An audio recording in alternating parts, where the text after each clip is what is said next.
Hi, my name is Brianna Clements. The group that our leaders that I decided to pick and focus on are the White Helmets. This is a nonprofit, non-government sector that I chose. Um, well, here we go. Okay, so my table of context that I'm going to go over is who we are, vision, values, and ethics, environment, leadership style, trust, controversial around the globe, and how impact of cheese, and of course my sources. I am using my phones for a note, so if you do see me look down like that's what I'm doing. Who we are. So basically, the White Helmets are mainly a Syrian-led government or humanitarian group that's over 3,000 men and hard women who do volunteer for this. Mainly the White Helmets origins, of course, are mainly Syrian citizens, but they can be, of course, non-Syrian. These do come from Syrian communities, and volunteers include taxi drivers, bankers, tellers, engineers, pharmacists, shopkeepers. They are called the White Helmets because they got that name by the helmets that they wear, and then that kind of became their stigma and their presentation of that. So the vision of the White Helmets that I did find on their website was these were the three main quotes: is to save life, is to save all of humanity, saving lives, promoting justice, and building community resilience through the efficient and effective delivery of humanitarian services in collaboration with local and global partners. Um, their main goal, of course, is towards a more secure, just, and sustainable society. So values and ethics that I was able to pick out um, within these leaders, something that I noticed with them, particularly as a group: community engagement, professionalism, and sustainability, credibility, accountability, justice, and their promotion of safety. Something that's really cool that they do have is they do have three main programs. Protection program, which their point is they have teams that are aimed to raise awareness among civilians about risks that include fires, war remnants, early warning systems, such as what we have in America with the tornado in the Midwest, um, as well as disease prevention, awareness of unexplored ordinances. Mainly, these programs aim to enhance community awareness and to have the community know what to do in a situation. They, of course, do have a health program as well. The health program is designed for implementing and managing various health related responses, projects, and activities. Um, the goal is to just increase access to these people and to become aware exactly how to help themselves if help cannot get there in time. Big thing that we see as well as in the Netflix is their search and rescue program.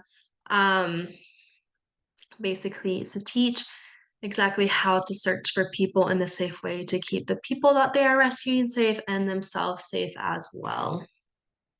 So the environment they lead in, I would dare say, is one of the environment that most leaders would prefer not to work in. They do work in a war-torn country. They're mainly focused in northwest Syria. They're currently working in 954 Syrian villages, cities, and towns, and over 1,400 camps in northwest Syria to do these types of promotions that they have. Um, Something that's really interesting, of course, the political situation does remain complex, and it's deeply intertwined with the regional and international influences. So something with this group is they remain neutral. They help whoever does need help. They don't ask questions. They go in and they have one purpose, and that's to save lives. Trust. So this group is really good about building trust. Of course, these volunteers, they're big witnesses to attacks on civilians. However, they do remain neutral, impartial, and independent. Um, Something that is really cool is in the Netflix program, we hear one of the main guys say that they don't care who they're saving as long as they're saving a life. And I would dare say that this does build trust within a community, especially with people seeing that they're willing to save a life no matter who they are, that these are people that they can trust, especially with all of these programs that they do implement. One program that they do have is they have the justice program, where it first started with helmets and having GoPros on these helmets, however, to improve their training. But they have been posting it over social media, their website, and that is to one, place responsibility no matter who's ones that are being attacked. Um, and then they have, of course, also did it to show the world exactly what is going on in Syria, just to raise public awareness and ensure accountability to these war crimes, quote unquote. So controversial around the globe. So I was able to find a website that I thought was interesting. The main thing I'm going to pull out is define propaganda, which is one thing that we did talk about in our class. Is something that future leaders are going to have to deal with, especially via social media. So one thing that was interesting is President Saleh said that these people they use different humanitarian masks and umbrellas just to implement certain agendas. One thing that really stuck out to me was is that the theme has been eagerly taken up by those who view the Syrian conflict as a conspiracy of American imperialism.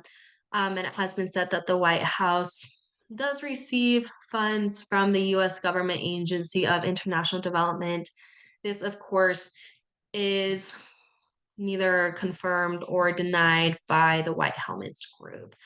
This is showing exactly how future leaders are going to have to deal with propaganda, lack of true information that is surfing the internet.